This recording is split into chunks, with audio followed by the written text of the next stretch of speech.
서울 마포구 골목 깊숙한 곳. 30년 된 낡은 간판 하나가 바람에 삐걱거렸다. 행복식당이라는 손글씨 간판.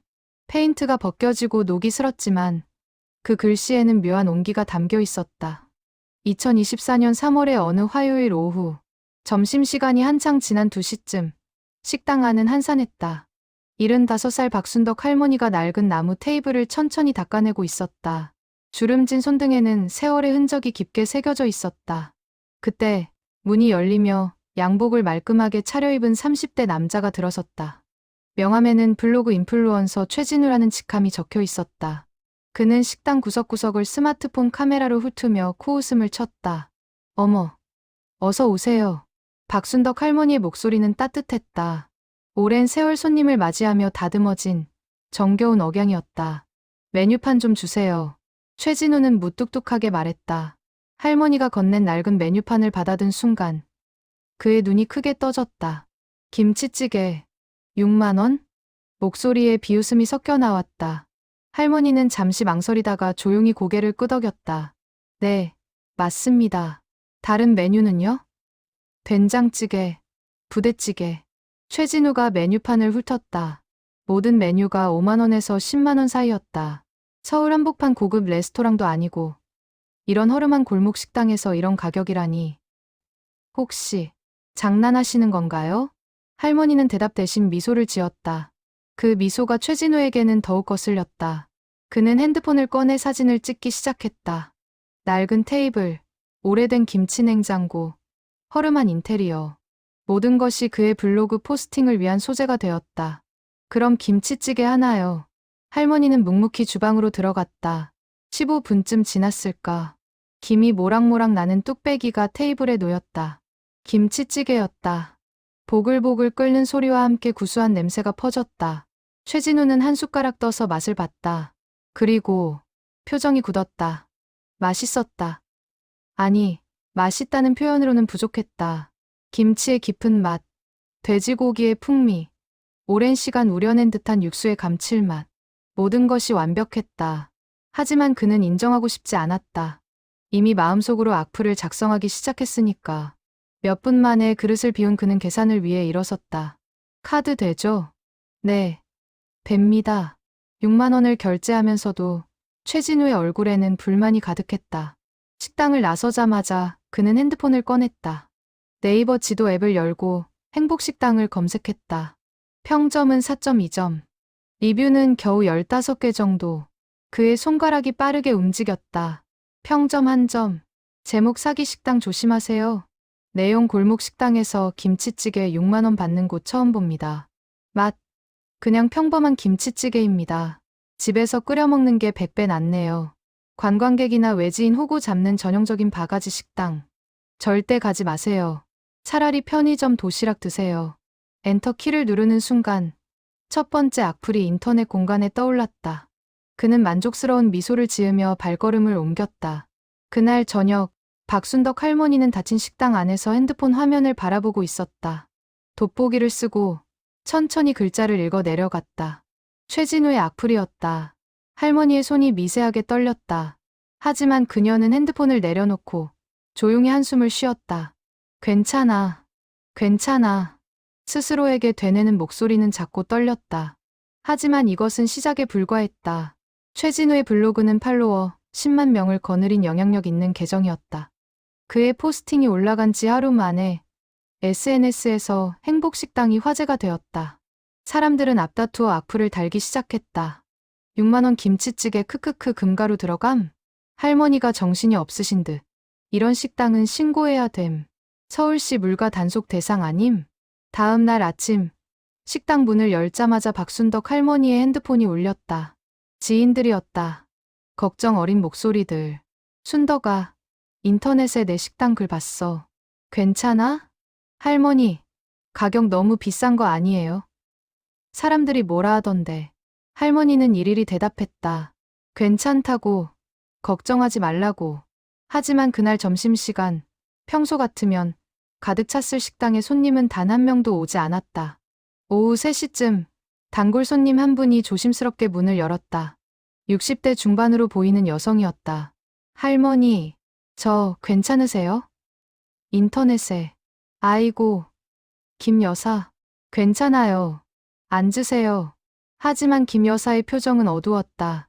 할머니, 솔직히 말씀드려도 될까요? 6만 원은 정말 너무 비싼 거 아니에요? 저도 그동안 오면서 이상하다고 생각은 했는데, 박순덕 할머니는 잠시 침묵했다. 그리고 천천히 입을 열었다. 김 여사, 드시고 싶은 거 시키세요. 제가 다 설명드릴게요. 하지만 그 설명은 끝내 이루어지지 않았다. 김 여사는 불편한 표정으로 자리를 떴고, 할머니는 빈 식당에 혼자 남았다. 해가 질 무렵, 네이버 평점은 1.8점까지 떨어졌다. 악플은 50개를 넘어섰다. 그리고 그날 밤, 박순덕 할머니는 생애 처음으로 식당 문을 닫고 눈물을 흘렸다. 30년을 지켜온 이 작은 식당. 그 안에 담긴 이야기를 아무도 알아주지 않았다. 악플은 눈덩이처럼 불어났다. 일주일 만에 리뷰 개수는 200개를 넘었고 평점은 1.2점까지 추락했다. 유튜버들까지 가세했다. 서울 최악의 바가지 식당 탐방이라는 제목의 영상이 조회수 100만을 돌파했다. 박순덕 할머니의 식당은 이제 완전히 텅 비었다. 오전 11시에 문을 열어도 오후 3시까지 손님 한 명 들어오지 않는 날이 계속되었다. 그럼에도 할머니는 매일 아침 6시에 일어나 장을 봤다. 신선한 김치를 담그고 육수를 끓였다. 손님이 오지 않아도 준비는 완벽했다. 3월의 마지막 날, 봄비가 부슬부슬 내리는 오후였다. 식당 문이 조심스럽게 열렸다. 40대 초반으로 보이는 여성이 들어섰다. 낡은 외투에 젖은 머리카락, 그리고 불안한 눈빛. 저, 김치찌개 하나요. 목소리가 떨렸다. 박순덕 할머니는 그 여성을 유심히 바라봤다. 그리고 조용히 물었다. 식사하셨어요? 아, 아니요. 오늘 아직. 여성의 대답에 할머니는 더 이상 묻지 않았다. 주방으로 들어가 김치찌개를 끓이기 시작했다. 평소보다 김치를 더 넉넉히 넣고 고기도 2배로 넣었다. 밥도 큰 공기에 수북이 담았다. 뚝배기가 테이블에 놓이자 여성의 눈에 눈물이 고였다.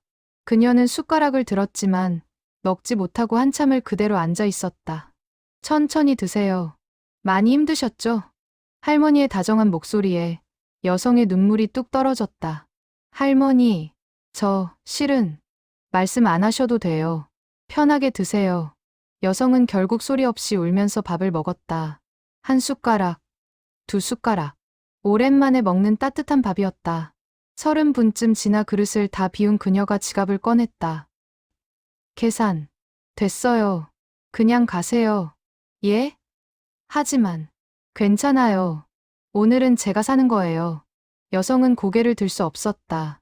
그저 연신 고맙다는 말만 되풀이하며 식당을 나섰다. 박순덕 할머니는 그 뒷모습을 조용히 바라보다가 카운터 아래 숨겨둔 낡은 공책을 꺼냈다. 표지에는 특별장부라고 적혀 있었다. 할머니는 펜을 들어 오늘 날짜와 함께 이렇게 적었다. 3월 31일. 김치찌개 1인분. 환불 6만 원. 비구 얼굴이 너무 야위었음. 몇 끼를 굶었을까. 그리고 공책을 넘겼다. 수백 개의 기록이 빼곡했다. 1월 15일. 된장찌개 1인분. 환불 5만 원. 비구 대학생. 아르바이트비 못 받았다고. 2월 3일. 부대찌개 2인분. 환불 12만 원. 비구 할머니와 손자. 난방비 내느라 밥값이 없다고. 2월 28일. 김치찌개 1인분. 환불 6만 원. 비고 실직한 가장. 가족들 생각에 밥이 넘어가지 않는다고. 페이지를 넘길 때마다 박순덕 할머니의 손이 떨렸다. 이 장부에는 지난 3년간의 기록이 담겨 있었다. 그녀가 몰래 환불해준 사람들의 이야기. 사실 행복식당의 진짜 메뉴 가격은 따로 있었다. 김치찌개 8,000원. 된장찌개 7,000원. 지극히 평범한 동네 식당의 가격이었다. 하지만 할머니는 10년 전부터 특별한 시스템을 운영하고 있었다. 여유가 있어 보이는 손님에게는 메뉴판의 가격을 받았다. 6만 원, 7만 원, 10만 원. 그들은 기꺼이 그 돈을 냈다. 왜냐하면 그들도 알고 있었기 때문이다. 이 돈이 어디로 가는지. 그리고 힘들어 보이는 손님에게는 조용히 환불을 해줬다. 식사를 마친 후 카드 결제를 취소하고 현금을 돌려주었다. 혹은 아예 계산을 받지 않았다. 손님들은 감사하다는 말도 제대로 하지 못하고 식당을 나섰다.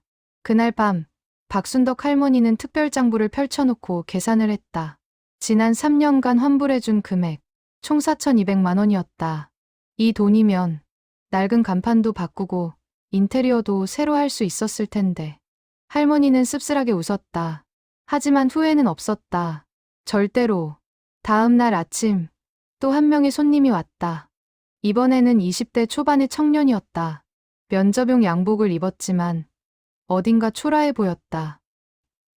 저 된장찌개요. 면접 보러 가세요? 할머니의 물음에 청년이 놀란 표정을 지었다. 어떻게? 양복이 새 거네요. 곧 면접이 있나 봐요. 아, 네. 오후 2시에 있어요. 된장찌개가 나왔다. 청년은 조심스럽게 먹기 시작했다. 긴장한 탓인지 숟가락을 든 손이 떨렸다. 합격할 거예요. 할머니의 말에 청년이 고개를 들었다. 열심히 준비한 게 보여요. 떨지 말고 준비한 대로만 하세요. 분명 잘 될 거예요. 고맙습니다. 할머니. 식사를 마친 청년이 계산하려 하자 할머니가 손을 저었다. 오늘은 제가 살게요. 대신 면접 합격하면 꼭 다시 와요. 그때 비싼 거 사주세요. 할머니. 청년의 눈시울이 붉어졌다. 그는 깊이 인사하고 식당을 나섰다. 면접장으로 향하는 그의 발걸음은 한결 가벼워 보였다. 박순덕 할머니는 다시 특별장부를 꺼냈다. 4월 1일. 된장찌개 1인분. 환불 5만 원. 비고 면접 보러 가는 청년. 꼭 합격하길. 그날도 식당에는 악플이 쌓였다. 네이버 평점은 0.9점까지 떨어졌다. 하지만 박순덕 할머니는 개의치 않았다. 이 작은 식당에 진짜 의미를 아는 사람들이 있다면 그것으로 충분했다. 저녁 무렵 식당 문이 또 한 번 열렸다.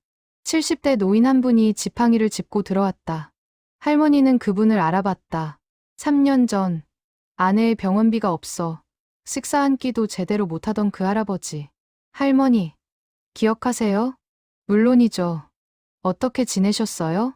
아내가 작년에 세상을 떠났어요. 하지만 그때 할머니 덕분에 마지막까지 곁에서 잘 보살필 수 있었어요. 병원비 걱정에 밥도 못 먹던 제게 할머니가 매일 밥을 주셨잖아요. 할아버지의 눈에서 눈물이 흘렀다. 그래서 오늘 인터넷에 할머니 식당 이야기 봤어요. 그래서 왔습니다. 저도 할 말이 있어서요. 할아버지는 가방에서 봉투 하나를 꺼냈다. 제가 모은 돈이에요. 많지는 않지만. 할머니, 받아주세요. 안 돼요. 이건 정말. 할머니, 제가 할머니한테 받은 건 돈이 아니에요. 희망이었어요. 그 희망 덕분에 제가 여기까지 왔어요. 이제 제가 누군가에게 희망을 줄 차례예요. 박순덕 할머니의 눈에도 눈물이 고였다. 30년 식당을 하면서 가장 행복한 순간이었다. 악플은 한 달 동안 계속되었다. 하지만 이상한 일이 벌어지기 시작했다. 일부 사람들이 행복식당을 직접 방문한 후 전혀 다른 리뷰를 남기기 시작한 것이다. 처음엔 저도 악플 보고 갔는데 뭔가 이상해요. 할머니가 계산을 안 받으시네요. 김치찌개 진짜 맛있었어요. 근데 6만 원 달라고 하길래 드렸더니 나중에 카드 취소 문자 왔어요. 이게 무슨... 이 식당 뭔가 비밀이 있는 것 같아요. 최진우는 이런 리뷰들을 보고 다시 찾아갔다. 이번에는 몰래카메라를 준비해서 그는 식당 구석 테이블에 앉아 카메라를 작동시켰다. 점심시간이 지난 오후 2시쯤 한 여성이 들어왔다. 젊은 엄마로 보였다. 아이를 업고 있었고 표정이 지쳐 있었다. 저 김치찌개 하나요. 박순덕 할머니는 아이를 보며 미소 지었다. 아이가 몇 살이에요? 14개월이요. 이쁘네요. 아이 것도 준비해 드릴까요? 아니에요. 괜찮아요. 저만. 할머니는 주방으로 들어갔다. 하지만 가져온 것은 2인분이었다. 김치찌개 하나와 아이를 위한 죽 한 그릇. 아이 먹일 거예요. 서비스예요. 할머니, 정말 괜찮아요? 아이가 배고프잖아요. 엄마가 밥 먹는 거 보면 아이도 먹고 싶어 해요. 젊은 엄마는 눈물을 참으며 식사를 했다. 아이는 죽을 맛있게 먹었다. 식사를 마친 후 계산을 하려는데 할머니가 또 손을 저었다. 됐어요. 그냥 가세요. 하지만 메뉴판은 메뉴판이고 사람은 사람이에요. 아이 잘 키우세요. 젊은 엄마는 여러 번 절을 하고 식당을 나섰다. 최진우는 그 장면을 모두 카메라에 담았다. 그리고 충격을 받았다. 이게 뭐지? 그는 계속 앉아서 관찰했다. 오후 내내 5명의 손님이 왔다. 그중 3명에게 할머니는 환불을 해줬다. 아니, 아예 계산을 받지 않았다. 하지만 4번째 손님은 달랐다. 명품 가방을 든 50대 여성이었다. 그녀는 당당하게 김치찌개 6만 원을 결제했다. 그리고 이렇게 말했다. 할머니, 제 돈 잘 쓰고 계시죠? 고마워요. 덕분에 많은 사람들이 밥 먹고 있어요. 그럼 됐어요. 다음에 또 올게요. 최진우는 그제야 깨달았다. 이 식당의 시스템을 6만 원을 내는 사람들은 알고 내는 것이었다. 자신의 돈이 어려운 사람들에게 간다는 것을. 그리고 박순덕 할머니는 그 돈으로 힘든 사람들에게 무료로 식사를 제공하고 있었다. 저녁이 되어 식당을 나선 최진우는 차 안에 앉아 촬영한 영상을 다시 봤다. 그리고 자신이 쓴 악플을 떠올렸다. 가슴이 무너져 내리는 기분이었다. 내가 뭔 짓을 한 거지? 그날 밤 최진우는 잠을 이루지 못했다. 새벽까지 고민하다가 결국 결심했다. 잘못을 바로잡아야 한다고. 다음 날 아침 최진우는 다시 행복식당을 찾았다. 이번에는 카메라가 아닌 진심을 들고 할머니, 죄송합니다. 박순덕 할머니는 그를 기억하고 있었다.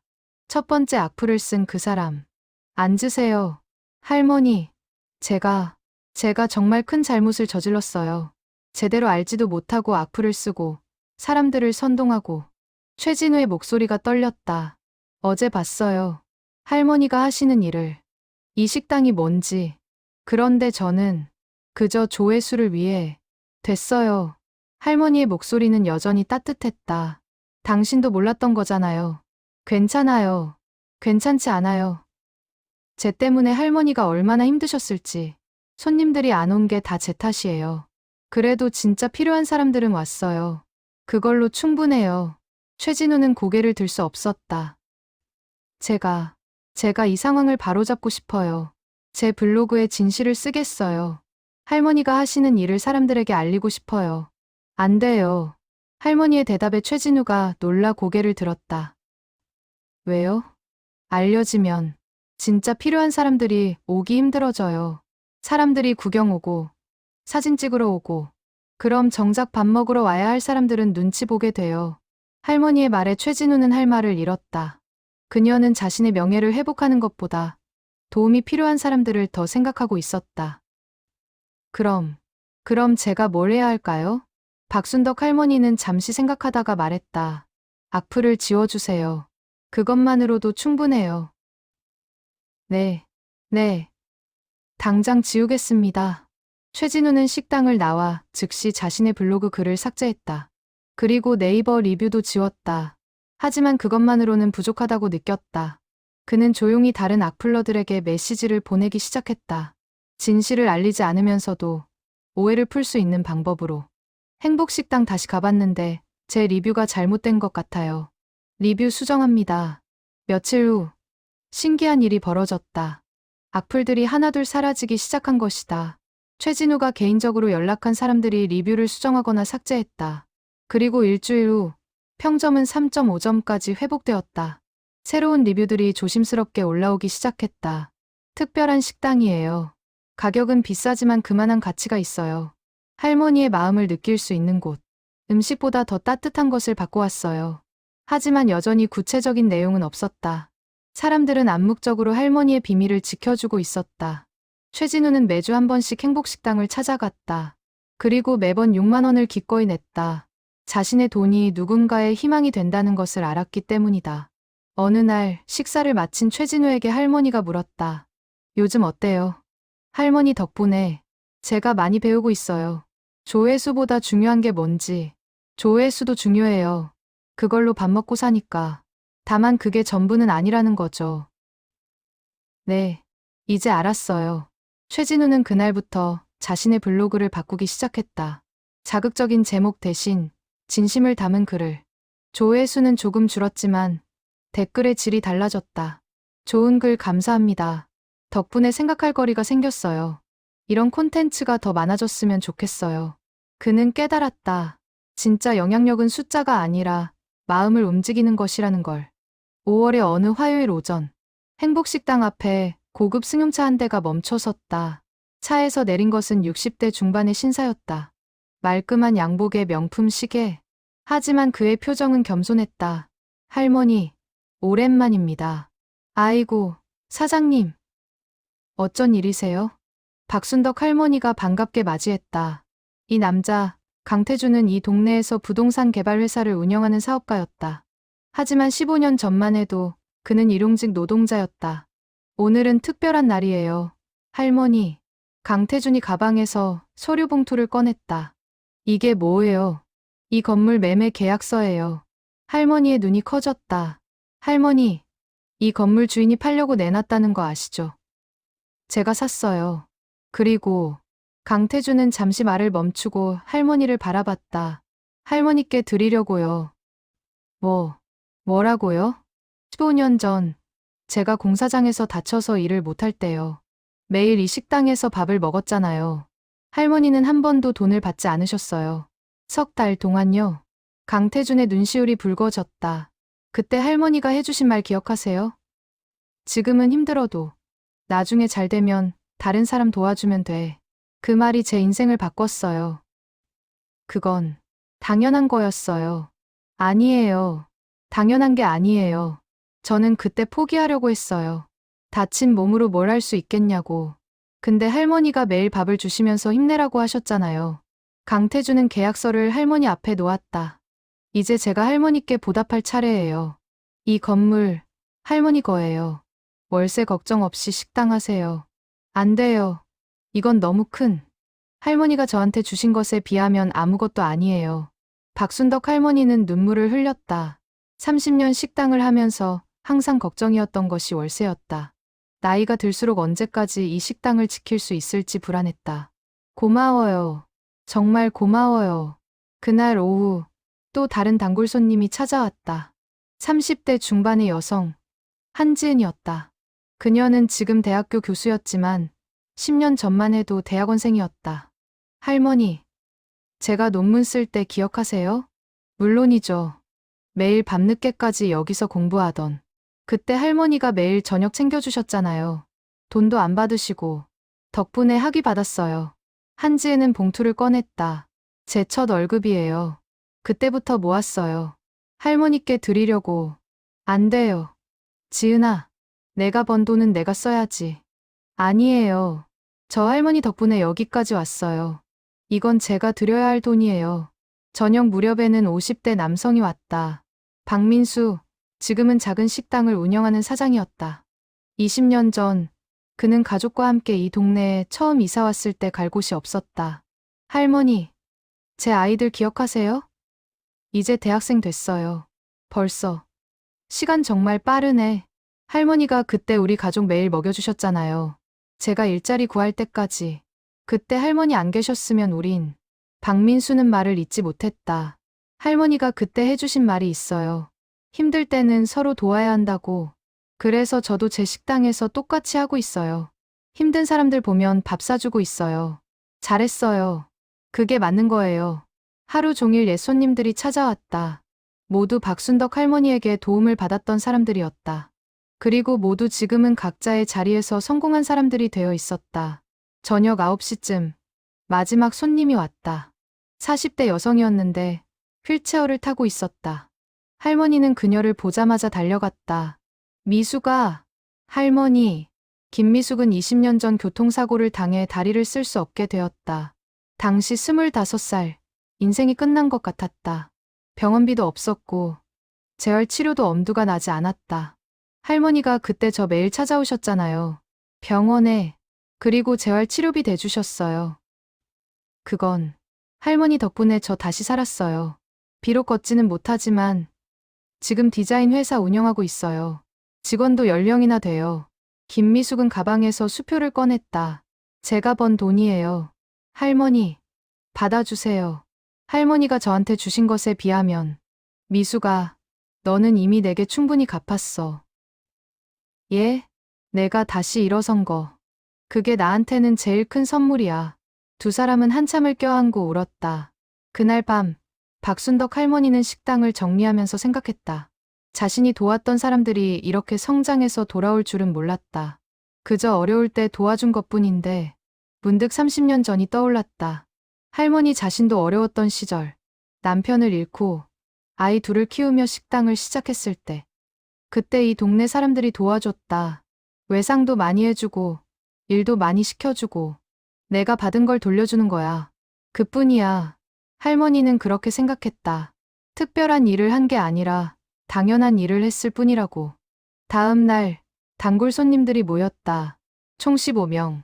모두 박순덕 할머니에게 도움을 받았던 사람들이었다. 우리가 뭔가 해야 하지 않을까요? 강태준이 먼저 입을 열었다. 할머니 혼자 하시기엔 이제 너무 힘드실 거예요. 맞아요. 우리가 도와드려야죠. 한지은이 동의했다. 그럼 우리가 자금을 모아서 할머니를 도와드릴 시스템을 만드는 건 어때요? 박민수의 제안에 모두가 고개를 끄덕였다. 좋아요. 행복기금을 만듭시다. 우리가 매달 조금씩 내서 할머니가 하시는 일을 계속할 수 있도록. 그리고 우리도 돌아가면서 식당 일 도와드리면 되겠네요.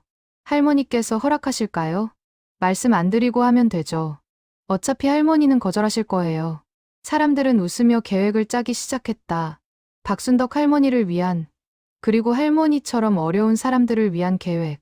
일주일 후, 행복기금이 만들어졌다. 15명이 매달 10만 원씩 내기로 했다. 월 150만 원. 이 돈으로 할머니가 무료로 식사를 제공하는 사람들을 도울 수 있었다. 그리고 매주 토요일, 단골 손님 한 명씩 돌아가며 식당 일을 도왔다. 설거지, 청소, 장보기. 할머니의 부담을 덜어주기 위해 박순덕 할머니는 처음에는 거절했다. 하지만 사람들의 진심을 느끼고 결국 받아들였다. 고마워요, 여러분. 정말 고마워요. 아니에요, 할머니. 우리가 더 고마워요. 작은 식당에서 시작된 선한 영향력이 이렇게 퍼져나가고 있었다. 6월 초, 한 지역 신문 기자가 행복식당을 찾았다. 젊은 여기자, 이은채였다. 그녀는 최근 네이버에서 이상한 패턴을 발견했다. 행복식당에 대한 리뷰가 극과 극을 달렸다. 한 점과 5점만 있고 중간이 없었다.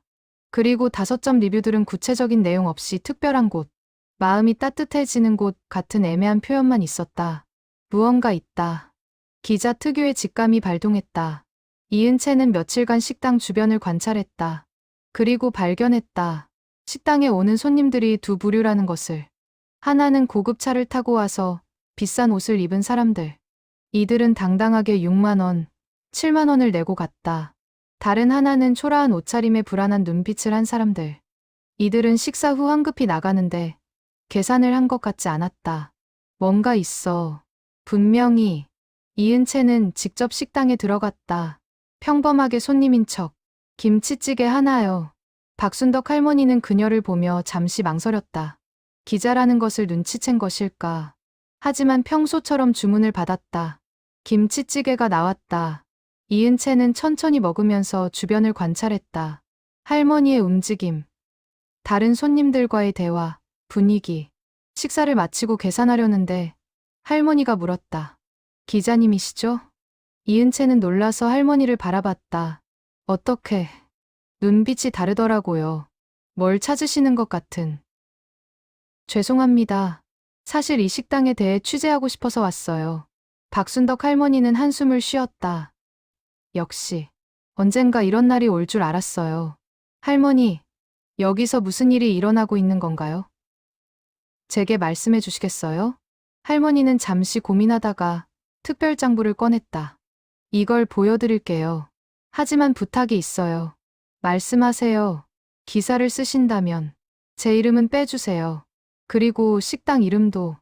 이게 알려지면 정작 도움이 필요한 사람들이 오기 힘들어져요. 이은채는 장부를 펼쳤다. 그리고 숨이 멎었다. 3년간의 기록, 수백 명의 사람들, 수천만 원의 환불. 할머니, 이게 제가 할 수 있는 일이에요. 그냥 밥 한 끼 나눠주는 거. 이게 그냥이 아니에요. 할머니는 수천만 원을.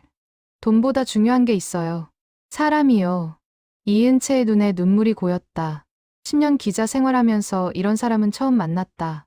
기사 쓰겠습니다. 하지만 할머니 말씀대로 이름과 식당명은 익명으로 처리할게요. 대신 이 이야기가 많은 사람들에게 전해지게 하겠어요. 고마워요. 일주일 후 기사가 나갔다. 서울의 한 골목 식당. 6만 원 김치찌개의 비밀. 기사는 식당 이름과 위치를 밝히지 않았다. 대신 박순덕 할머니의 이야기를, 이 식당의 시스템을 상세히 설명했다. 그리고 마지막에 이렇게 썼다. 이 할머니는 말한다. 저는 특별한 일을 한 게 아니에요. 그냥 제가 받은 걸 돌려주는 것뿐이에요. 하지만 이것이야말로 가장 특별한 일이 아닐까. 우리 사회에 정말 필요한 것은 거창한 기부나 봉사가 아니라 이런 작은 실천이 아닐까. 기사는 순식간에 퍼졌다. SNS에서 공유되고 포털 사이트 메인에 올라갔다. 조회수는 하루 만에 100만을 넘었다. 댓글이 폭주했다. 이런 분이 진짜 영웅이다. 나도 이렇게 살고 싶다. 어디 식당인지 알려주세요. 나도 6만 원 내고 싶어요. 하지만 식당 위치는 끝내 공개되지 않았다. 이은채 기자가 철저히 익명을 지킨 덕분이었다. 그런데 예상치 못한 일이 벌어졌다. 전국 각지에서 비슷한 시스템을 도입하는 식당들이 생기기 시작한 것이다. 부산의 한 국밥집 주인이 먼저 시작했다. 저희 식당도 행복 메뉴를 만들었습니다. 여유 있는 분들은 2만 원의 국밥을, 어려운 분들은 무료로 드실 수 있습니다. 대구의 한 분식집도 동참했다. 떡볶이 나눔 세트를 출시했어요. 한 세트 가격으로 2세트를 만들어서 하나는 어려운 이웃에게 드립니다. 전주의 한 비빔밥집도 마찬가지였다. 비빔밥 한 그릇에 담긴 마음을 나누고 싶어요. 기부 비빔밥 제도를 시작합니다. 행복식당의 정신이 전국으로 퍼져나가고 있었다. 박순덕 할머니는 이 소식을 듣고 조용히 미소 지었다. 내가 한 게 아니야. 사람들 마음속에 원래 있던 거지. 하지만 문제도 생겼다. 일부 사람들이 식당 위치를 찾아내려고 했다. 온라인 커뮤니티에서는 행복식당 찾기 프로젝트까지 시작되었다. 마포구 어딘가라고 했잖아. 골목마다 다 찾아보자. 30년 된 식당이면 간판이 낡았을 거야. 김치찌개 6만 원 받는 곳 찾으면 돼. 박순덕 할머니는 걱정이 되었다. 사람들이 몰려오면 정작 도움이 필요한 사람들은 못 올 것 같았다. 단골 손님들도 같은 걱정을 했다. 강태준이 제안했다. 할머니, 잠시 휴업하는 게 어때요? 한 달 정도만. 안 돼요. 그럼 밥 먹으러 올 사람들은 어떻게 해요? 그럼 우리가 돌아가면서 식당 앞을 지키면 어때요? 관광객처럼 보이는 사람들은 돌려보내고 결국 단골 손님들이 교대로 식당 앞을 지키기 시작했다.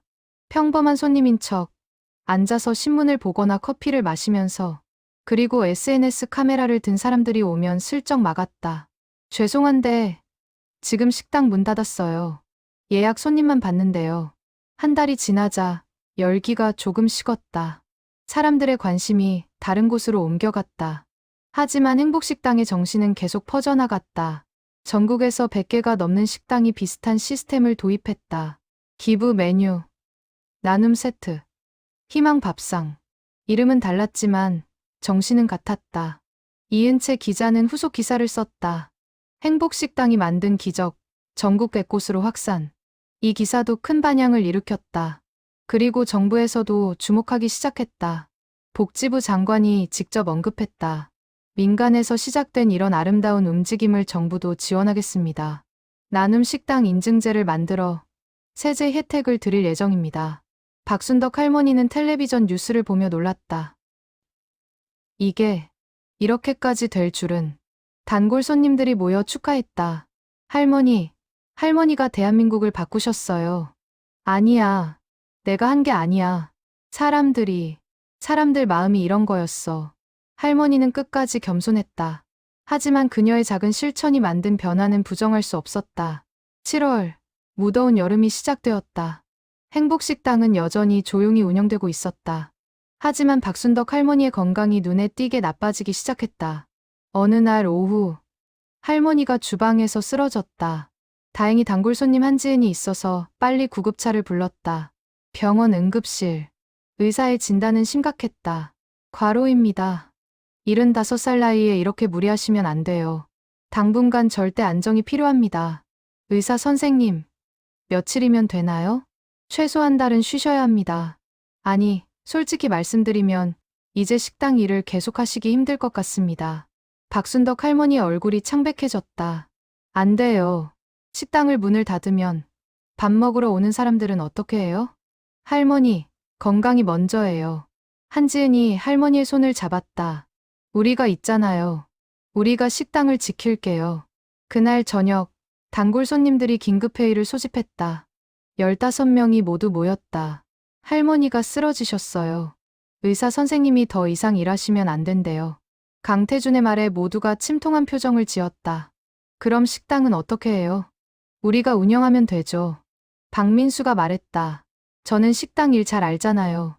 제가 주방을 맡을게요. 저는 홀서빙 할 수 있어요. 한지은이 손을 들었다. 회계는 제가 할게요. 강태준도 자원했다. 이렇게 역할 분담이 이루어졌다. 15명이 교대로 식당을 운영하기로 했다. 평일에는 각자 일하고 저녁과 주말에 돌아가며 봉사하기로. 하지만 할머니께서 허락하실까요? 설득해야죠. 이건 할머니만의 식당이 아니에요. 우리 모두의 식당이에요. 병원에 입원한 박순덕 할머니에게 제안했다. 할머니, 우리가 식당을 운영하겠습니다. 안 돼요. 여러분도 각자 일이 있잖아요. 할머니가 우리한테 해주신 거 생각해 보세요. 이제 우리가 할 차례예요. 그래도, 할머니, 식당을 문 닫으시려고요? 그럼 밥 먹으러 올 사람들은요? 할머니는 할 말이 없었다. 그 사람들 생각하면 식당을 멈출 수 없었다. 알았어요. 부탁해요. 이렇게 행복식당 2.0이 시작되었다. 15명의 단골 손님들이 교대로 식당을 운영했다. 처음에는 서툴렀다. 주문을 잘못 받기도 하고 음식 맛이 들쭉날쭉하기도 했다. 하지만 박민수가 박순덕 할머니의 레시피를 배워와서 다른 사람들에게 가르쳤다. 김치찌개 육수 끓이는 법, 김치 넣는 타이밍, 간 맞추는 법. 할머니는 이렇게 하셨어요. 김치는 꼭 3번 볶으세요. 그래야 깊은 맛이 나요. 일주일쯤 지나자 맛이 안정되었다. 손님들도 상황을 이해하고 응원해 주었다. 할머니는 어떠세요? 곧 괜찮아지실 거예요. 걱정 마세요. 하지만 문제가 생겼다. 박순덕 할머니가 없으니 누가 도움이 필요한 사람인지 판단하기 어려웠다. 할머니는 손님을 보는 눈이 있었다. 말 한마디, 표정 하나로 그 사람의 상황을 알아차렸다. 어느 날 젊은 남자가 왔다. 깨끗한 옷에 명품 시계, 일행과 함께 김치찌개 3인분을 시켰다. 그리고 계산할 때 당연히 6만 원씩 냈다. 하지만 나중에 알고 보니 그 남자는 사기꾼이었다. SNS에 행복식당 호구 되기 쉬움 크크라는 글을 올렸다. 비싼 옷 입고 가면 6만 원 받고 너덜너덜한 옷 입고 가면 공짜 크크 꿀팁. 단골 손님들은 분노했다. 이런 사람들을 어떻게 막아요? 할머니는 이런 사람 한 번에 알아보셨는데. 강태준이 한숨을 쉬었다. 우리가 할머니만 못하네요. 좌절하는 분위기가 흘렀다. 그때 한지은이 말했다. 그래도 계속해야죠. 한두 명 사기꾼 때문에 진짜 필요한 사람들을 외면할 순 없어요. 맞아요. 할머니라면 그렇게 하셨을 거예요. 그날 이후 단골 손님들은 더 신경 썼다. 손님들을 유심히 관찰하고 대화를 나누며 상황을 파악했다. 완벽하지는 않았지만 점점 나아졌다. 그리고 한 달 후 박순덕 할머니가 퇴원했다. 식당에 들어선 할머니는 눈물을 흘렸다. 여러분, 정말 고마워요. 식당은 깨끗했고 모든 것이 제자리에 있었다. 아니, 전보다 더 좋아져 있었다. 낡았던 벽지가 새로 바뀌었고 테이블도 수리되어 있었다. 할머니 없는 동안 조금씩 고쳤어요. 우리가 번갈아가며 청소하고 정리했어요. 할머니는 말없이 사람들을 끌어안았다. 하지만 의사의 권고대로 할머니는 더 이상 매일 식당에 나올 수 없었다. 일주일에 사흘만 나오기로 했다. 나머지는 단골 손님들이 교대로 운영했다. 이상하게도 이 시스템이 더 잘 작동했다. 더 많은 사람들이 참여하면서 더 많은 이들을 도울 수 있었다. 어느 날 박순덕 할머니가 식당에 왔을 때 놀라운 광경을 목격했다. 젊은 사람 5명이 자원봉사를 하고 있었다. 모두 대학생들이었다. 여러분은? 저희는 대학교 봉사 동아리예요. 이 식당 이야기 듣고 봉사하고 싶어서 왔어요. 매주 토요일마다 올게요. 설거지하고 청소하고 도와드릴게요. 할머니의 눈에 다시 눈물이 고였다. 작은 식당에서 시작된 선한 영향력이 이렇게 커질 줄은 몰랐다. 저녁 무렵 할머니는 특별장부를 펼쳤다. 자신이 입원했던 한 달 동안의 기록이 빼곡했다. 단골 손님들이 대신 기록한 것이었다. 7월 15일 김치찌개 1인분 환불 6만 원 비고 싱글맘 아이 병원비 때문에 어려움 7월 22일 된장찌개 2인분 환불 10만 원 비고 노부부 월세 밀렸다고 한 달간 120만 원이 환불되었다. 그리고 페이지 끝에 이렇게 적혀 있었다. 할머니, 우리가 할머니 대신 잘 시켰어요. 걱정 마세요. 단골, 일동. 박순덕 할머니는 장부를 꼭 껴안았다. 자신이 시작한 일이 이제 자신만의 것이 아니었다. 많은 사람들의 마음이 모인 우리 모두의 일이 되었다. 8월, 행복식당에 새로운 변화가 시작되었다. 단골 손님들이 모여 중요한 회의를 열었다. 할머니 혼자 하시기엔 이제 한계예요. 우리가 좀 더 체계적으로 도와야 해요. 강태준이 꺼낸 제안은 행복식당 재단 설립이었다. 재단을 만들어서 할머니가 하시는 일을 제도화하는 거예요. 할머니가 나중에 일을 못하셔도 이 정신이 계속 이어질 수 있도록. 좋은 생각이에요. 찬성합니다. 한지은을 비롯한 모든 단골 손님들이 동의했다. 그럼 기본 재산은 우리가 모읍시다. 일단 1억 원 목표로. 저는 2천만 원 내겠습니다. 저도 2천만 원. 하나둘 손을 들면서 순식간에 1억 원이 모였다. 그리고 한 명 더 손을 들었다. 저도 동참하고 싶어요. 낯선 목소리였다. 모두가 돌아보니 최진우였다. 처음 악플을 달았던 그 블로거. 저도 제 잘못을 속죄하고 싶어요. 3천만 원 내겠습니다. 박순덕 할머니가 다가갔다. 진우 씨, 이미 충분히 하셨어요. 아니에요, 할머니. 저는 할머니한테 받은 게 너무 많아요. 용서를 받은 것만으로도. 최진우는 지난 몇 달간 자신의 블로그를 완전히 바꿨다. 자극적인 콘텐츠 대신 선한 영향력을 전하는 글을 썼다. 팔로워는 절반으로 줄었지만 댓글의 질은 비교할 수 없을 만큼 좋아졌다. 진우 씨, 고마워요. 이렇게 행복식당 재단이 설립되었다. 총 재산 1억 3천만 원으로 시작했다. 그리고 이 재단은 3가지 사업을 하기로 했다. 첫째, 행복식당 운영 지원. 둘째, 전국의 나눔 식당 지원. 셋째, 어려운 사람들에게 직접 지원. 재단 이사장은 강태준이, 이사는 한지은과 박민수가 맡았다. 그리고 명예 이사장은 당연히 박순덕 할머니였다. 재단 출범 기념 행사가 열렸다. 작은 행사였지만 의미는 컸다. 그리고 그날 특별한 손님들이 찾아왔다. 첫 번째는 서울시장이었다. 박순덕 할머니, 서울시를 대표해서 감사패를 드립니다. 할머니의 선행이 서울을 따뜻하게 만들었습니다. 두 번째는 복지부 장관이었다. 정부에서도 이 재단을 적극 지원하겠습니다. 나눔 식당 사업을 전국적으로 확대하는 데 함께하고 싶습니다. 세 번째는 대기업 회장이었다. 저희 회사도 동참하고 싶습니다. 재단에 10억 원을 기부하겠습니다. 박순덕 할머니는 어리둥절했다. 이게 무슨... 할머니가 씨앗을 뿌리셨어요. 이제 그 씨앗이 큰 나무가 되고 있어요. 강태준이 할머니의 손을 잡았다. 재단이 본격적으로 활동하기 시작했다. 전국의 나눔 식당 100곳에 월 100만 원씩 지원했다. 그리고 직접적으로 어려운 사람들을 도왔다. 대학생 장학금, 홀로 사는 어르신 지원, 한부모 가정 지원. 할 수 있는 일이 많았다. 하지만 박순덕 할머니는 여전히 식당에 나왔다. 일주일에 사흘, 직접 김치찌개를 끓였다. 왜 아직도 나오세요? 이제 쉬셔도 되는데. 젊은 봉사자가 물었다. 이게 내 삶이야. 사람들을 만나고 밥을 주고. 이게 내가 할 수 있는 일이고 내가 하고 싶은 일이야. 어느 날 특별한 손님이 왔다. 30대 초반 남성이었는데 할머니는 그를 알아봤다. 혹시 준호? 할머니 기억하세요? 15년 전 가출 청소년이었던 이준호. 갈 곳 없어 헤매다가 행복식당에 들어왔던 그 소년. 당연히 기억하지. 얼마나 야위었는지. 할머니가 3달 동안 매일 밥 주셨잖아요. 그리고 제 이야기 들어주시고 집으로 돌아가라고 설득하시고.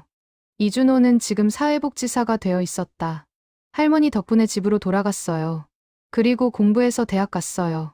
지금은 가출 청소년들 돕는 일 하고 있어요. 잘했어. 정말 잘했어. 할머니, 제가 돕는 아이들한테 항상 할머니 이야기해요. 세상엔 따뜻한 사람들이 있다고. 포기하지 말라고. 이준호는 가방에서 책 한 권을 꺼냈다. 제가 쓴 책이에요. 할머니의 김치찌개라는 제목이에요. 할머니 허락 없이 써서 죄송해요. 박순덕 할머니는 책을 받아들었다. 표지에는 김이 모락모락 나는 김치찌개 그림이 그려져 있었다. 괜찮아. 내 이야기니까. 책을 펼쳐보니 이준호의 가출 시절 이야기와 행복식당에서의 경험이 담겨 있었다. 그리고 마지막 장에는 이렇게 적혀 있었다. 박순덕 할머니께. 할머니는 제게 밥만 주신 게 아니에요. 희망을 주셨어요. 삶을 주셨어요. 감사합니다. 할머니의 눈에 눈물이 고였다. 그날 저녁, 재단 이사들이 모였다. 이준호의 책을 화제로 이야기가 시작되었다. 이 책, 베스트셀러 될 것 같아요. 인쇄 수익 나오면 재단에 기부하겠대요. 이준호 씨 같은 사람들이 많을 거예요. 할머니한테 도움받은 사람들. 한지은이 제안했다. 그 사람들의 이야기를 모으면 어때요? 행복식당 이야기 프로젝트로. 좋은 생각이에요. 그 이야기들이 또 다른 사람들에게 희망이 될 거예요. 이렇게 행복식당 이야기 프로젝트가 시작되었다. 지난 30년간 박순덕 할머니에게 도움을 받은 사람들의 이야기를 모으는 작업. 홈페이지를 만들고 SNS 계정을 개설했다. 그리고 사람들에게 자신의 이야기를 보내달라고 요청했다. 일주일 만에 100개의 이야기가 모였다. 한 달 후에는 500개가 넘었다. 모두 가슴 뭉클한 이야기들이었다. 할머니 덕분에 대학 졸업했습니다. 할머니가 아니었으면 노숙자가 됐을 거예요. 제 인생의 은인이에요. 박순덕 할머니는 이 이야기들을 하나하나 읽으며 울었다. 내가 이렇게까지 한 건 아닌데. 할머니는 모르세요. 할머니가 얼마나 많은 사람들의 인생을 바꾸셨는지. 강태준이 할머니의 손을 잡았다. 그리고 재단은 이 이야기들을 책으로 엮기로 했다. 행복식당의 사람들이라는 제목으로. 책의 수익금은 전액 재단에 기부될 예정이었다. 9월, 가을이 시작되는 어느 날, 행복식당 앞에 긴 줄이 섰다. 하지만 밥을 먹으러 온 게 아니었다. 책 출판 기념 사인회였다. 박순덕 할머니가 직접 사인을 했다.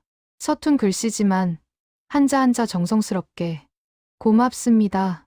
할머니, 존경합니다. 책 정말 감동적이었어요. 사람들의 인사에 할머니는 그저 미소로 답했다. 저녁 무렵, 마지막 손님이 떠나고 식당이 조용해졌다. 할머니는 혼자 앉아 창밖을 바라봤다. 30년 전, 이 작은 식당을 처음 열었을 때가 떠올랐다. 남편을 잃고 아이 둘을 키우며 시작한 식당. 그저 살기 위해, 밥벌이를 위해 시작했던 일. 하지만 어느샌가 그 이상이 되었다. 누군가의 희망이 되고, 위로가 되고, 삶이 되었다. 여보, 당신이 봤으면 좋았을 텐데. 할머니는 하늘을 향해 중얼거렸다. 돌아가신 남편에게. 우리 식당이 이렇게 됐어. 많은 사람들이 도와주고 있어. 당신도 기뻐할 거야. 10월 중순, 예상치 못한 시련이 찾아왔다. 한 유명 유튜버가 행복식당을 비판하는 영상을 올린 것이다. 행복식당의 진실 사기인가 선행인가? 제목부터 자극적이었다. 영상 내용은 더 충격적이었다. 여러분, 이 식당이 정말 선행을 하는 걸까요? 아니면 마케팅일까요? 재단까지 만들어서 10억 원대 기부금을 모았다는데 그 돈이 정말 제대로 쓰이고 있을까요? 영상은 순식간에 조회수 200만을 넘었다. 댓글도 폭주했다. 맞아. 뭔가 이상해. 요즘 선행 마케팅 많잖아. 회계 투명하게 공개해야 함. 재단 이사들은 긴급회의를 소집했다. 대응해야 할까요? 무시하면 더 의심받을 것 같아요. 그럼 회계를 공개하는 건 어때요? 강태준이 제안했다. 우리 떳떳하잖아요. 모든 걸 투명하게 공개합시다. 일주일 후, 재단은 홈페이지에 모든 회계 내역을 공개했다. 수입부터 지출까지, 영수증 하나하나까지 전부. 그리고 외부 회계법인의 감사를 의뢰했다. 결과는 깨끗했다. 한 푼도 사적으로 쓴 돈이 없었다. 행복식당 재단 회계 감사 결과 완벽. 이 뉴스가 나가자 상황이 역전되었다. 이번에는 그 유튜버에게 비난이 쏟아졌다. 확인도 안 하고 의심부터 하네. 사과 영상 올려야 함. 이게 진짜 악플이지. 유튜버는 결국 사과 영상을 올렸다. 제가 잘못 판단했습니다. 행복식당 재단은 진짜였습니다. 박순덕 할머니께 진심으로 사과드립니다. 하지만 이 일로 박순덕 할머니는 큰 충격을 받았다. 며칠간 식당에 나오지 못했다. 할머니, 괜찮으세요? 한지은이 할머니 집을 찾아갔다. 나는 그냥 밥 주고 싶었을 뿐이야. 왜 이렇게 복잡해지는 걸까? 할머니의 목소리는 지쳐 있었다. 할머니가 잘못하신 게 없어요. 사람들이 오해한 거예요. 알아. 근데 피곤해. 너무 피곤해. 한지은은 할머니를 안아주었다. 그리고 조용히 말했다. 할머니, 쉬세요. 우리가 지킬게요. 할머니의 정신을, 할머니의 식당을. 며칠 후 놀라운 일이 벌어졌다. 전국에서 응원 메시지가 쏟아진 것이다. 박순덕 할머니 힘내세요. 저도 할머니한테 도움받았어요. 응원합니다. 진실은 이긴다. 그리고 각계각층에서 지지 선언이 나왔다. 종교계 박순덕 할머니는 진정한 이웃사랑을 실천하신 분. 교육계 학생들이 본받아야 할 귀감. 연예계 존경합니다. 저희도 동참하겠습니다. 유명 배우 한 명이 직접 행복식당을 찾아왔다. 할머니, 저도 기부하고 싶어요. 그리고 홍보대사 하고 싶어요. 홍보대사는 무슨? 할머니의 정신을 더 많은 사람들에게 알리고 싶어요. 제가 도와드릴게요. 이렇게 시련은 오히려 더 큰 응원으로 바뀌었다. 재단 기부금은 한 달 만에 20억 원을 넘었다. 하지만 박순덕 할머니는 여전히 조심스러웠다. 돈이 너무 많이 모이면 뭔가 잘못될 것 같아. 왜요? 할머니? 돈이 많으면 사람 마음이 변해. 나도 그게 무섭다. 할머니의 걱정을 덜어주기 위해 재단 이사들은 더 엄격한 규칙을 만들었다. 1점 모든 지출은 이사회 만장일치로 결정. 2점 분기마다 회계 공개. 3점 외부 감사연 2회 실시. 4점 이사들은 무보수 봉사. 그리고 재단의 미션도 명확히 했다. 우리는 돈을 모으는 게 목적이 아니다. 박순덕 할머니의 정신을 이어가는 게 목적이다. 11월 재단 창립 3개월 기념 행사가 열렸다. 작은 행사였지만 의미 있는 발표들이 있었다. 첫째, 전국 나눔 식당 300곳 지원. 둘째, 대학생 장학금 100명 지급. 셋째, 홀몸 어르신 1000명 지원. 그리고 특별한 프로젝트도 발표되었다. 행복식당 2호점을 엽니다. 강태준의 발표에 모두가 놀랐다. 2호점이요? 네, 부산의 첫 번째 2호점을 엽니다. 그리고 전국 주요 도시에 하나씩 만들 계획이에요. 하지만 할머니가 직접 운영하실 수는 없잖아요. 맞아요. 그래서 행복식당 파트너 제도를 만들었어요. 뜻 있는 분들이 지원하시면 교육 후 식당을 운영하실 수 있어요.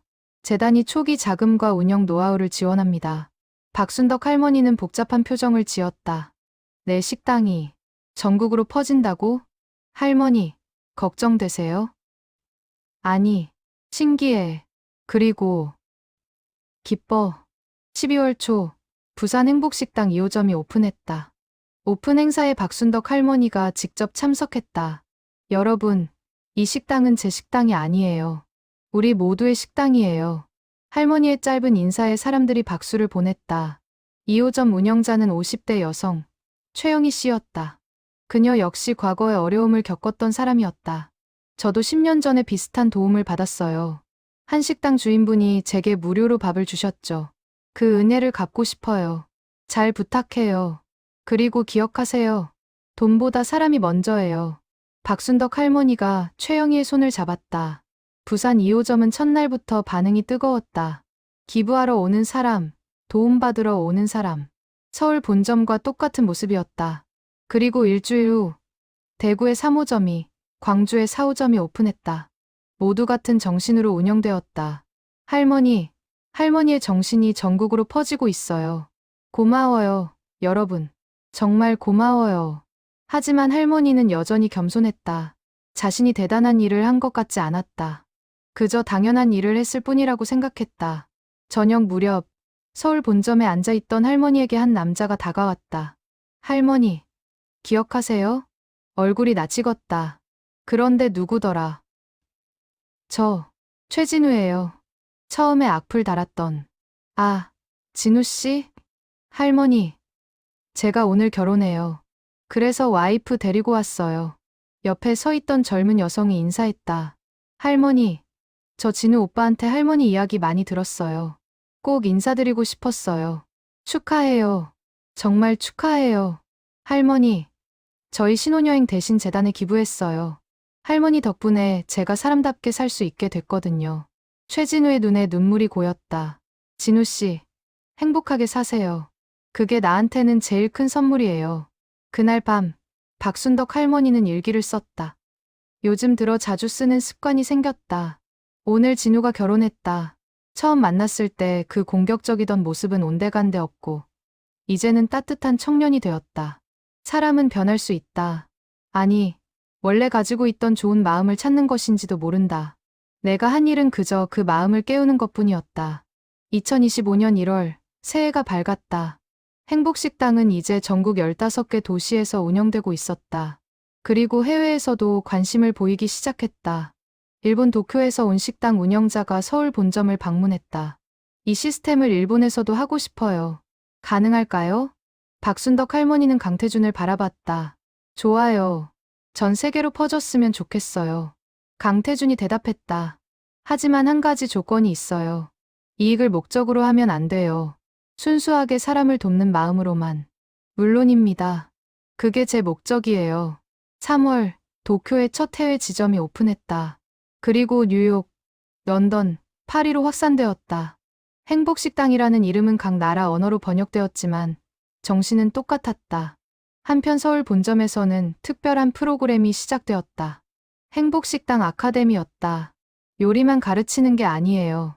사람을 대하는 마음, 나눔의 정신을 가르치는 곳이에요. 한지은이 설명했다. 매주 토요일, 요리에 관심 있는 사람들이 모였다. 박순덕 할머니가 직접 김치찌개 끓이는 법을 가르쳤다. 중요한 건 재료가 아니야. 마음이야. 이 음식을 먹을 사람을 생각하면서 만드는 거야. 수강생들은 할머니의 말 한마디 한마디를 메모했다. 그리고 실습도 특별했다.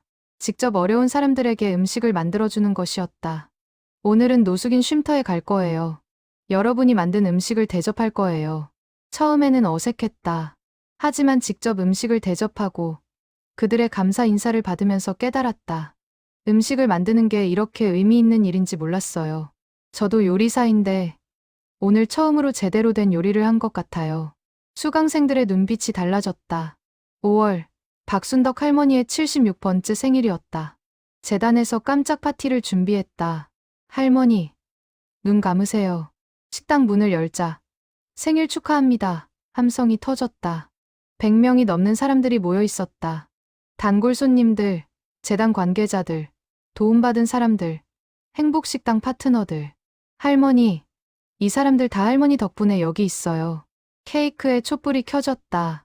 할머니는 눈을 감고 소원을 빌었다. 이 사람들이 모두 행복하기를. 촛불을 끄는 순간, 박수가 터져 나왔다. 그리고 특별한 선물이 공개되었다. 다큐멘터리 영화였다. 할머니의 삶을 담은 영화를 만들었어요. 대형 스크린에 영상이 흘러나왔다. 30년 전 식당을 시작하던 모습부터 지금까지의 여정이 담겨 있었다. 도움받은 사람들의 인터뷰도 있었다. 할머니는 제 인생의 은인입니다. 할머니가 아니었으면 지금의 저는 없어요. 할머니의 김치찌개를 먹으면서 다시 살아갈 힘을 얻었어요. 박순덕 할머니는 영화를 보며 울었다. 자신이 이렇게 많은 사람들에게 의미 있는 존재였다는 게 믿기지 않았다. 영화가 끝나고 감독이 말했다. 이 영화는 다음 달에 개봉됩니다.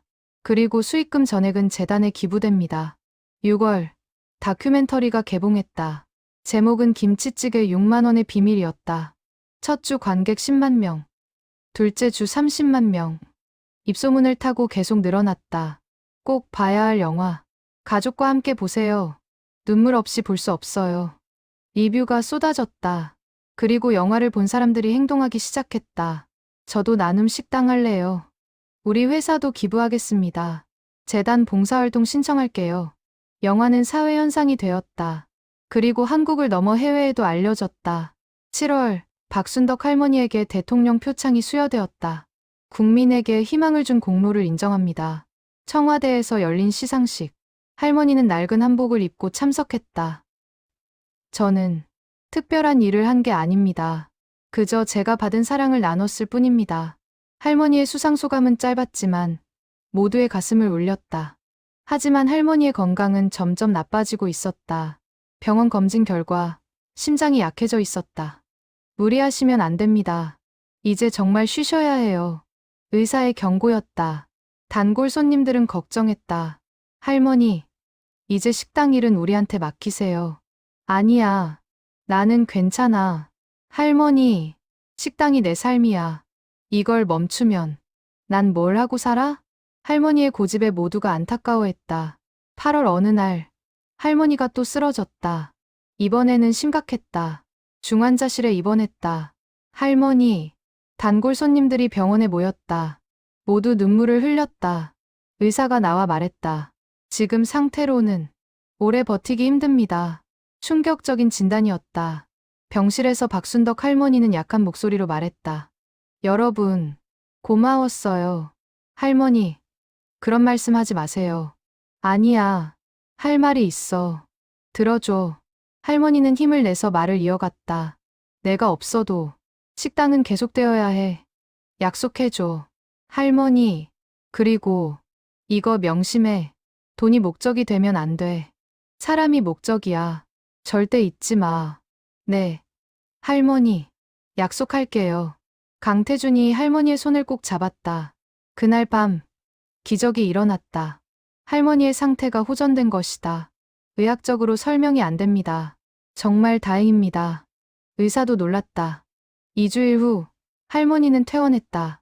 하지만 이제는 정말 쉬어야 했다. 할머니, 집에서 푹 쉬세요.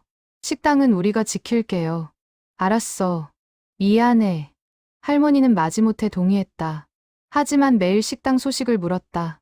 오늘은 몇 명이 왔는지, 누구를 도왔는지. 할머니, 오늘 싱글맘 한 분 도왔어요. 아이 둘 키우는데 정말 힘들어 보이더라고요. 잘했어. 그런 분들한테는 더 잘해줘야 해. 할머니는 여전히 식당을 걱정했다. 그게 할머니의 삶이었으니까. 9월, 행복식당 창립 31주년 기념일. 특별한 행사가 열렸다. 박순덕 장학재단을 설립합니다. 재단 이사회의 결정이었다. 어려운 환경의 학생들에게 장학금을 주는 재단이에요. 할머니의 이름으로요. 박순덕 할머니는 사양했다. 내 이름은 빼줘. 그냥 행복장학재단으로 해. 안 돼요. 할머니. 할머니 이름이 들어가야 해요. 그래야 할머니의 정신이 계속 이어져요. 결국 할머니가 양보했다. 박순덕 장학재단 첫 장학생은 100명이었다. 모두 어려운 환경이지만 꿈을 포기하지 않는 학생들. 할머니, 감사합니다. 꼭 훌륭한 사람이 되겠습니다. 장학생들의 인사에 할머니는 눈물을 흘렸다. 공부 열심히 해. 그리고 나중에 다른 사람 도와줘. 그게 나한테 갚는 거야. 2025년 겨울, 박순덕 할머니는 77살이 되었다. 건강은 많이 회복되었지만 예전 같지는 않았다. 하지만 할머니는 여전히 일주일에 한 번은 식당에 나왔다. 직접 음식을 만들지는 못했지만 손님들을 맞이했다. 어서 오세요. 뭐 드실래요? 할머니의 미소는 여전히 따뜻했다. 12월 어느 화요일, 특별한 손님이 왔다. 유엔 사무총장이었다. 박순덕 할머니를 뵙고 싶어서 왔습니다. 아이고, 무슨. 할머니의 이야기가 전 세계에 알려졌어요. 그래서 유엔이 할머니를 평화의 사절로 임명하고 싶습니다. 평화의 사절이요. 저 같은 사람이? 할머니가 하신 일이 바로 평화입니다. 나눔과 배려, 그것이 진정한 평화예요. 박순덕 할머니는 임명장을 받았다. 그리고 유엔 본부 연설 초청도 받았다. 할머니, 뉴욕 가셔야 해요.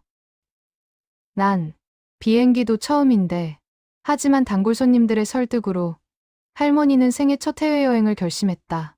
2026년 1월 뉴욕 유엔 본부 100여 개 국가 대표들 앞에서 박순덕 할머니가 섰다. 저는 평범한 식당 주인입니다. 할머니의 첫마디에 장내가 조용해졌다. 특별한 일을 한 게 아니에요. 그저 배고픈 사람에게 밥을 줬을 뿐이에요. 누구나 할 수 있는 일이에요. 하지만 제가 깨달은 게 있어요. 작은 실천이 세상을 바꿀 수 있다는 것. 한 사람이 한 사람을 돕고 그 사람이 또 다른 사람을 돕는다면 세상은 분명 좋아질 거예요. 여러분, 거창한 계획은 필요 없어요. 오늘 당장 옆 사람에게 따뜻한 말 한마디 건네세요. 그게 시작이에요. 연설이 끝나자 기립박수가 터져 나왔다. 5분간 계속되었다. 한 대표가 손을 들었다. 할머니, 질문이 있습니다. 어떻게 30년 동안 이 일을 계속하실 수 있었나요? 글쎄요. 제가 받은 사랑을 돌려주는 게 당연하다고 생각했어요. 제가 어려울 때 많은 사람들이 도와줬거든요. 할머니의 대답에 많은 사람들이 고개를 끄덕였다. 유엔은 행복식당 모델을 전 세계에 확산하기로 결정했다. 그리고 매년 박순덕 나눔상을 제정해 비슷한 활동을 하는 사람들에게 시상하기로 했다. 한국으로 돌아온 할머니는 공항에서 환영 인파를 마주했다. 할머니, 자랑스러워요. 대한민국의 자랑. 사람들의 환호에 할머니는 어색하게 손을 흔들었다. 2월, 행복식당에 특별한 편지가 도착했다. 20년 전 도움받았던 가출 청소년, 이준호로부터였다. 할머니께, 저는 이제 사회복지사로 15년째 일하고 있습니다. 그동안 300명이 넘는 청소년들을 도왔어요. 모두 할머니께 배운 방법으로요. 할머니, 할머니의 정신은 이렇게 계속 이어지고 있어요. 제가 도운 아이들이 자라서 또 다른 사람들을 돕고 있어요. 이게 진짜 유산이 아닐까요? 건물도, 돈도 아닌 사람의 마음에 새겨진 유산. 감사합니다. 할머니. 박순덕 할머니는 편지를 읽으며 눈물을 흘렸다. 이게 내가 바랐던 거야. 3월, 봄이 다시 찾아왔다. 행복식당 앞 골목에 벚꽃이 흐드러지게 피었다. 할머니는 식당 앞 벤치에 앉아 벚꽃을 바라봤다. 30여 년간 지켜본 이 풍경. 할머니, 뭐 생각하세요? 강태준이 옆에 앉았다. 옛날 생각. 처음 이 식당 시작했을 때. 힘드셨죠? 응. 근데 행복했어. 사람들 만나고, 밥 주고. 그게 좋았어. 지금도 행복하세요? 물론이지. 너희들 같은 사람들이 있잖아. 할머니가 강태준의 손을 꼭 잡았다. 태준아, 약속해줘. 내가 없어도 이 정신은 계속 이어갈 거라고. 할머니, 그런 말씀. 아니야. 난 이제 늙었어. 언젠가는 떠나야지. 근데 내가 만든 게 사라지는 건 싫어. 절대 사라지지 않아요. 할머니, 약속드려요. 강태준의 눈에도 눈물이 고였다. 4월, 행복식당은 전국 50개 도시, 해외 10개 국가에서 운영되고 있었다.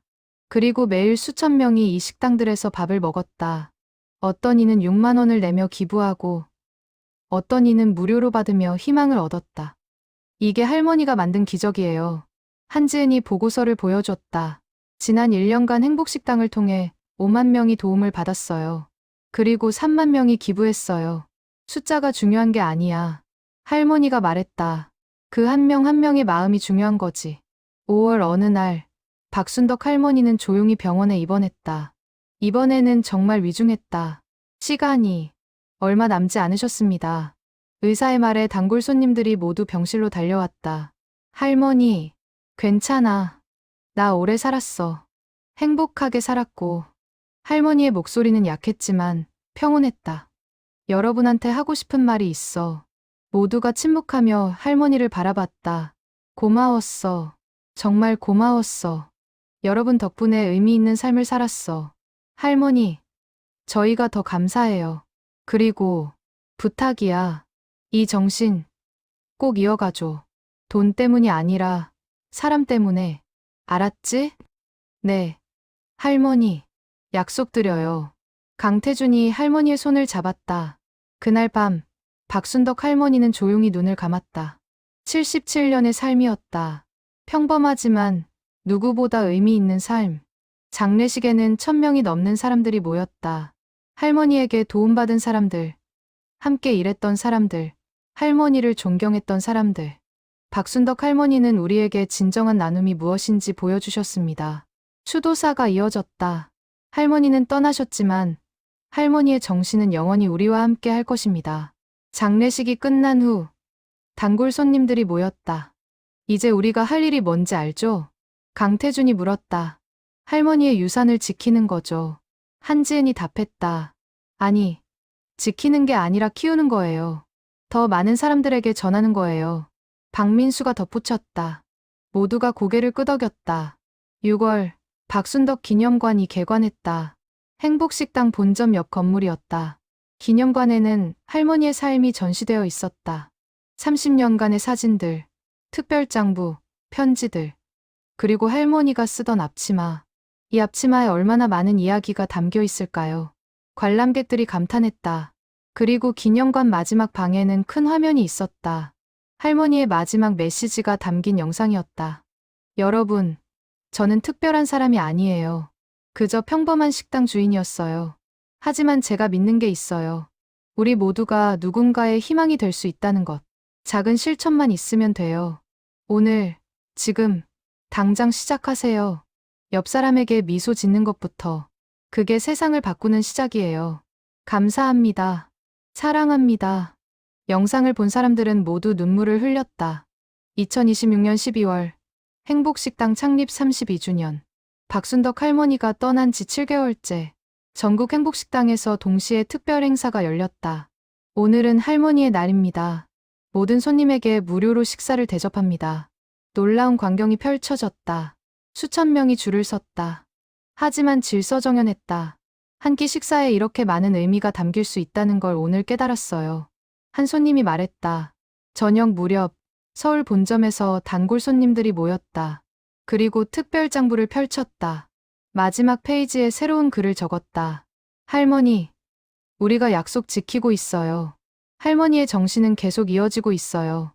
전국 100개 도시, 해외 30개 국가에서 행복식당이 운영되고 있어요. 매일 10,000명이 넘는 사람들이 도움을 받고 있어요. 그리고 100만 명이 넘는 사람들이 기부하고 있어요.